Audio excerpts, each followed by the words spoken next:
Senhor esteja convosco. Ele está no meio de nós. Proclamação do Evangelho de Jesus Cristo, segundo Lucas. Glória a vós, Senhor. Naquele tempo, disse Jesus: se algum de vós tem um empregado que trabalha a terra ou cuida dos animais, por acaso vai dizer-lhe quando ele volta do campo: vem depressa para a mesa? Pelo contrário, não vai dizer ao empregado: prepara-me o jantar, cinge-te e serve-me, enquanto eu como e bebo. Depois disso, tu poderás comer e beber? Será que vai agradecer ao empregado porque fez o que ele lhe havia mandado? Assim também vós, quando tiverdes feito tudo o que vos mandarem, dizei: somos servos inúteis, fizemos o que devíamos fazer. Palavra da salvação. Glória a vós, Senhor. Que a palavra de Deus perdoe os nossos pecados. Amém. Queridos filhos e filhas, todas as terças-feiras nós dedicamos a terça-feira em oração pelos doentes. Não só nesta missa, mas às 7h30, às 11h15, e convido vocês a virem como tem vindo. Agradeço a Dulce Maria, agradeço ao ministro Fernando, que fazem um momento de intercessão, e depois eles conduzem o ícone das Santas Chagas. Esta missa e todo dia, esse voltar-se para o Senhor das Santas Chagas, dolorosas e gloriosas. Não por acaso, sempre na última terça-feira do mês, nós instituímos que será a missa em ação de graças e súplica para as mensageiras, os mensageiros das Santas Chagas, hoje espalhados no Brasil e fora do Brasil. Vejo na terça-feira mensageiras que estão aqui, pelo menos eu vi uma, que estava com a fita das Santas Chagas, que é uma mensageira. Também é crescente a dimensão missionária das Santas Chagas através das caravanas. Às vezes nós aqui não estamos vendo por enquanto. Eu digo por enquanto, porque mais e mais paróquias, padres, sempre a caravana missionária vai quando o padre local pede, ou bispos, como tem acontecido. Portanto, eu diria que acaba acontecendo como as santas missões populares, e a caravana tem feito, às vezes, 2 simultâneas, no Brasil e fora do Brasil, como uma que está acontecendo hoje no Paraguai. Portanto, eu não sei se você percebe que a devoção das Santas Chagas, ela cresce para a nossa edificação em Deus, como foi o desejo de nosso Senhor. Lembremos que Ele, ressuscitado, quis trazer as marcas de amor, e quando a Tomé, foi para confirmar a fé. Mas também nessa dimensão missionária da igreja, a igreja missionária, e uma resposta ao próprio Papa Francisco, que pede uma igreja em saída. Então, seja pelas mensageiras, as famílias que acolhem, a caravana que percorre sem qualquer objetivo financeiro, não é esse. O único objetivo nosso é exatamente, da mesma forma que tem a capelinha de Nossa Senhora. Quem recebe a capelinha de Nossa Senhora? Eu também, na minha casa chega, até na associação. Onde primeiro vai a mãe, depois vai o filho. E digo para vocês que ninguém deixe de ser mensageira da capelinha para ser mensageira das Santas Chagas. Continue mensageira da capelinha. E também, porque eu creio que há muita gente, meu Deus, quantas pessoas, tem gente para todos os serviços, é só querer, é só querer. A capelinha da mensageira de Nossa Senhora, perdão, a capelinha de Nossa Senhora, que inclusive no nosso santuário, o que é arrecadado vai para o seminário, para as vocações. Por isso, continue. Ninguém, repito, deixe de ser mensageira da capelinha de Nossa Senhora. Se quiser, leve as duas. Mas tem tanta gente que pode ser. Por isso, a capelinha das Santas Chagas não tem cofre. E ninguém está autorizado a fazer coletas. O objetivo é outro. A única doação que pedimos é para aquisição. Porque como nós não vendemos, ninguém consegue comprar isso na loja. Claro, eu já sei, não sou bobo. Eu sei que tem um monte de, como é que chama? Réplica não. Pirataria, obrigado, é a palavra. Vi um monte, mas aí eu não posso fazer nada, né? Vai na consciência de cada um. Mas é impressionante como a devoção tem se alastrado no seio da família, em muitos presídios, em hospitais, e tem dado ânimo na fé, tem dado esperança na tribulação, tem dado firmeza na nossa labuta diária. Só para concluir algo que eu comecei e deixei em aberto, por que o senhor falou que por enquanto não? Você, querido associado, eu já falo do Evangelho, às vezes não se dá conta, mas por que eu colaboro? Agora vem, além da colaboração, vem um boleto extra de Menino Jesus, por várias razões, e eu conto uma que você não sabia. Eu contei para vocês, a gente nem tinha falado, que foi a central telefônica. Vocês não imaginam. Agora, nós conseguimos um mochilink. O que é isso, padre? Uma mochila? Mais ou menos. Você sabe que as grandes televisões têm aquelas unidades móveis, sabe aquela coisa bonita, mas nós somos povereto, somos simples. O que nós conseguimos, por exemplo, por que a gente não transmite missa de outras igrejas? Porque o nosso sinal está aqui. Quando a gente vai transmitir ao vivo de fora, nós precisamos ou alugar, ou agora com o Mochilink, que é um transmissor portátil. Nós tínhamos um, e agora graças aos associados nós conseguimos adquirir mais um. Então nós vamos conseguir, onde estiver uma das caravanas missionárias, nós vamos poder assistir. Porque a gente vê hoje, eu vejo todos os vídeos, e é a coisa mais linda.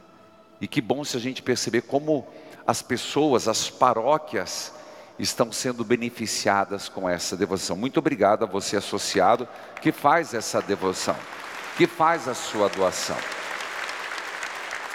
Filhos queridos, nós rezamos pelos doentes, e como é importante.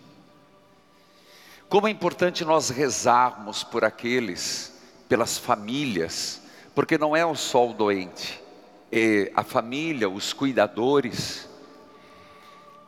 E por isso vamos continuar rezando toda terça-feira. E eu diria que um elemento a mais é que uma terça-feira, outra não, ou às vezes, como quando pedem à igreja para fazer uma celebração especial, fica diferente, mas é a unção dos enfermos. Então, nesse preâmbulo do meu sermão, você conseguiu entender o quebra-cabeça ao mesmo tempo, como as coisas estão costuradas, como as ações são conjuntas num maior objetivo: seguirmos a Jesus, amarmos mais Jesus, configurarmos-nos a Jesus Cristo, não o Senhor da cruz, mas aquele que passou pela cruz. Por isso, o salto da cruz para Jesus das Santas Chagas, porque ele não termina na cruz, é o Senhor nas Santas Chagas dolorosas, mas já gloriosas. E tudo isso nós devemos fazer com muita simplicidade, mas ao mesmo tempo fazermos com todo o empenho, como servos inúteis. O evangelho de hoje soa um pouco estranho aos nossos ouvidos, porque nós não temos mais uma sociedade hoje com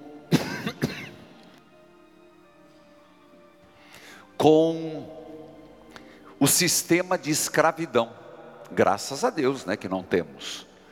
Mas o evangelho, ele foi feito no contexto da escravidão.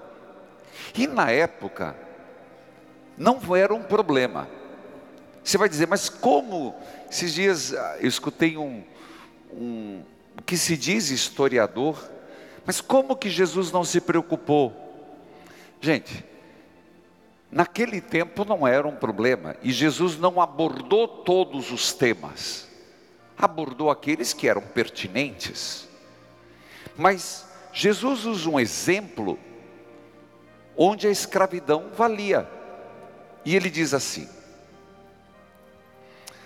por acaso, o dono de um escravo, é aí que está o contexto, não dá para dizer que nós podemos, fora do contexto, entender, ou querer aplicar o evangelho, o evangelho à comparação do Senhor hoje, mas no seu tempo faz sentido.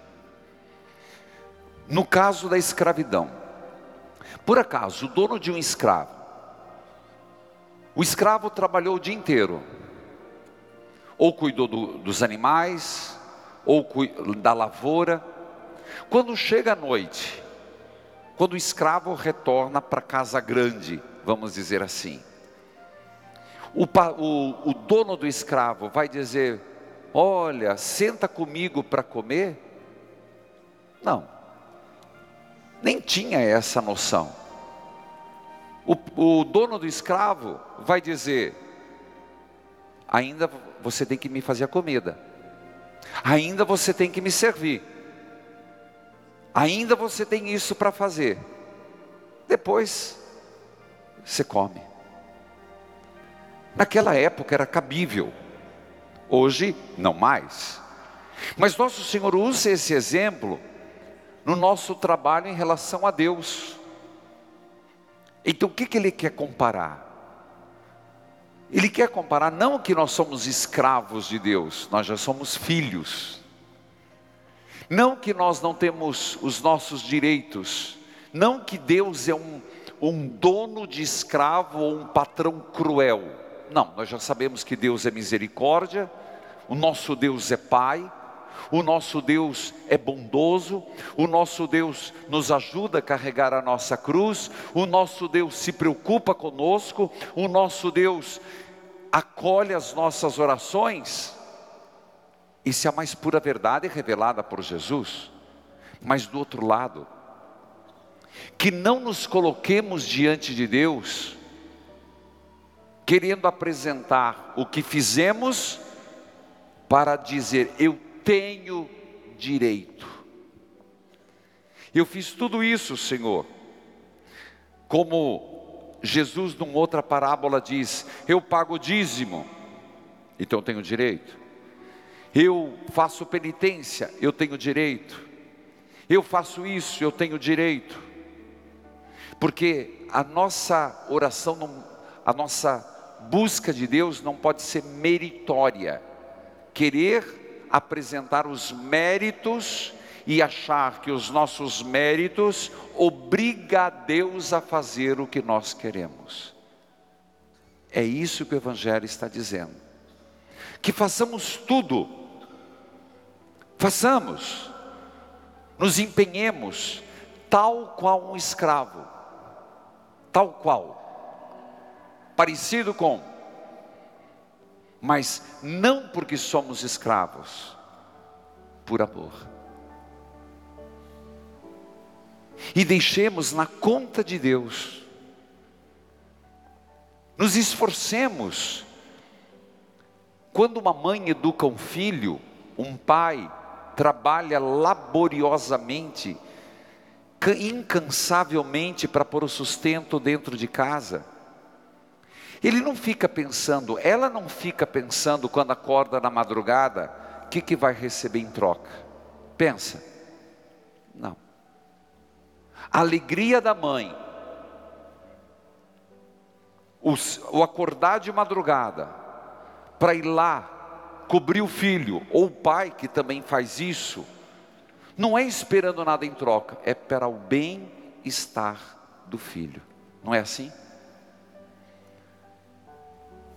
Quando uma pessoa, um pai, uma mãe, levanta de madrugada, trabalha o dia inteiro, para dar um estudo um pouquinho melhor, para poder comprar uma roupinha um pouquinho melhor para o filho, para pagar a escola, para comprar um tênis novo, ele não fica maquinando o que eu vou ter em troca. É a alegria de ver aquele sorriso bonito da criança, de estar pondo uma roupinha nova, não é assim? A alegria de ter dado, a alegria de ter trabalhado. Você entendeu? É assim que deveria ser a nossa relação com Deus. Não é fazer para ter algo em troca de Deus.